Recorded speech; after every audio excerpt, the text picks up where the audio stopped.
రాష్ట్రంలో న్యాయవాదులపైన జరుగుతున్నటువంటి దాడులను యువ న్యాయవాదులు తీవ్రంగా ఖండించారు. న్యాయవాదులపైన జరుగుతున్నటువంటి దాడులను ఖండిస్తూ ఉస్మానియా యూనివర్సిటీలోని ఆర్ట్స్ కళాశాల వద్ద హైకోర్టు న్యాయవాది ఇడుగు రజనీకాంత్ ఆధ్వర్యంలో ప్లకార్డులు పట్టుకుని నల్ల రిబ్బన్లను ధరించి నిరసన కార్యక్రమాన్ని చేపట్టారు. ఈ సందర్భంగా ఇడుగు రజనీకాంత్ మాట్లాడుతూ న్యాయవాదుల రక్షణ కోసం తెలంగాణ రాష్ట్రంలో అడ్వకేట్ ప్రొటెక్షన్ యాక్ట్ను రాష్ట్ర ప్రభుత్వం తీసుకురావాలని అన్నారు.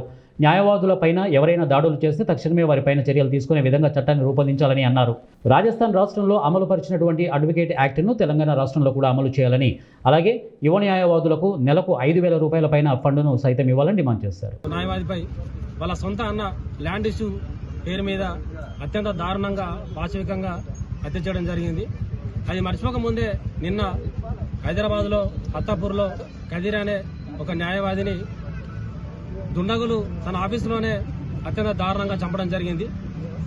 అంటే ఈ ప్రెస్ మీట్ పెట్టే కారణం ఏంటంటే తెలంగాణలోనే జరుగుతున్న ఈ సంఘటనలపైన ఇది ఇప్పుడు మొదటిది కాదు, చివరిది కాదు. అంతకుముందు వరంగల్లో మల్లారెడ్డి పైన దాడి జరిగి చంపడం జరిగింది. నల్గొండలో విజయ్ పైన అడ్వకేట్ విజయ్ పైన దాడి చేసి చంపడం జరిగింది.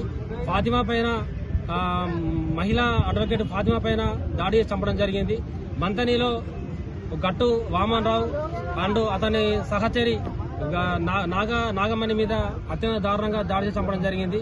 మొన్న స్వప్న మీద దాడి చేసి చంపడం జరిగింది. అట్లా చెప్పుకుంటూ పోతే తెలంగాణలో దాదాపుగా 6 అడ్వకేట్లను అత్యంత పాశవికంగా దారుణంగా చంపడం జరిగింది. భౌతికంగా ఎక్స్ట్రాక్షన్ చేయడము, దాడులు చేయడము, హింసకు గురి చేయడం అనేది చాలా మంది అడ్వకేట్స్ మీద జరుగుతున్నాయి. పోలీసు సిబ్బంది కూడా, లా అండ్ ఆర్డర్ కూడా మా అడ్వకేట్స్ మీద దాడి చేసిన సందర్భంగా అడ్వకేట్స్ కానీ, బార్ అసోసియేషన్స్ కానీ, బార్ కౌన్సిల్స్ మెంబర్స్ కానీ పోలీస్ డిపార్ట్మెంట్కి వెళ్లి అఫీషియల్ గా పిటిషన్ ఇచ్చిన కానీ కూడా ఎలాంటి యాక్షన్ కానీ, ఎఫ్ఐఆర్ ఫైల్ చేయడం కానీ, నిందితుల్ని త్వరితగతిన పట్టుకోవడం కానీ చేయలేకపోయారు. దానికి అనుగుణంగానే దానిలో భాగంగానే పోలీసుల నిర్లక్ష్యం వల్లనే సప్న మర్డర్ జరిగింది. ఎందుకంటే అంతకుముందు నవంబర్ 4th నాడు మహిళా న్యాయవాది సప్న పైన దుండగులు లంపెన్ గ్యాంగ్స్ నవంబర్ 4th నాడు యాక్సిడెంట్ చేసి చంపాలని చూసిన కానీ కూడా ఆమె తప్పించుకోవడం జరిగింది. వెంటనే తెల్లారి నవంబర్ 5th నాడు మొయినాబాద్ పిఎస్ లో కంప్లైంట్ చేయడం జరిగింది. అయినా కానీ కూడా పోలీసులు నిర్లక్ష్యం వహించారు. తర్వాత మళ్ళీ 20 days బ్యాక్ జేసీబీ తోటి యాక్సిడెంట్ చేసి చంపాలని చూసిర్రు.